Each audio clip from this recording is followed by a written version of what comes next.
അതിരപ്പള്ളി വെള്ളച്ചാട്ടവും കുറേ അതുമായിട്ട് ബന്ധപ്പെട്ട കാഴ്ചകളാണ്. അതിരപ്പള്ളിയിലെ ഇപ്പോഴത്തെ അവസ്ഥ ഇങ്ങനെയാണ്. മഴ വളരെ കുറവാണ് എന്നതുകൊണ്ട് തന്നെ ഈ ഭാഗത്തൊന്നും വെള്ളമില്ല. പല ഭാഗത്തായിട്ട് വെള്ളം കെട്ടിക്കിടക്കുന്നുണ്ട്. ജനങ്ങൾ അത്യാവശ്യം വരുന്നുണ്ട്. അപ്പോൾ മുകളിൽ നിന്ന് താഴേക്കുള്ള ഒരു കാഴ്ചയാണ് ഇപ്പം നമ്മൾ കണ്ടുകൊണ്ടിരിക്കുന്നത്. വെള്ളം പതിക്കുന്ന ഭാഗത്താണ് താഴെ നമ്മൾ കാണുന്നത്. ഈ പതിക്കുന്ന ഭാഗമാണ് ഇതൊക്കെ കാണുന്നത്. വെള്ളം വളരെ കുറവായതുകൊണ്ട് തന്നെ വെള്ളച്ചാട്ടം കുറവാണ്. അപ്പോൾ താല്പര്യമുണ്ടെങ്കിൽ ടിക്കറ്റ് എടുത്താൽ മതി എന്നുള്ള മുൻപേ ഒരു ഇൻഡിക്കേഷൻ തന്നു.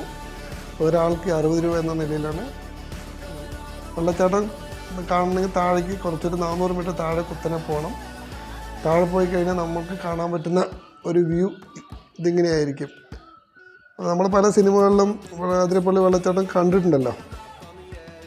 അപ്പോൾ ആ കാഴ്ചകളൊക്കെ നമുക്ക് ഓർമ്മ വരും. അപ്പോൾ സിനിമയിൽ കാണുന്ന ആ വെള്ളം നമുക്കിവിടെ കാണാതാകുമ്പോൾ ഒരു ചെറിയൊരു നിരാശ തോന്നും. അപ്പോൾ ജനുവരി 5 ഒരു അവസ്ഥയാണിത്.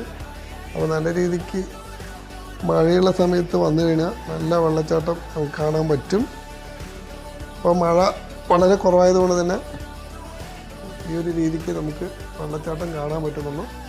മഴ കുറവായിട്ട് പോലും അത്യാവശ്യം വെള്ളച്ചാട്ടം ഉണ്ട്. നമുക്കവിടെ കുളിക്കാനോ കളിക്കാനൊന്നും ഈ വെള്ളച്ചാട്ടത്തിൽ പോയിട്ട് പറ്റില്ല. കാരണം സെക്യൂരിറ്റി നിൽക്കാൻ അനുവദിക്കില്ല.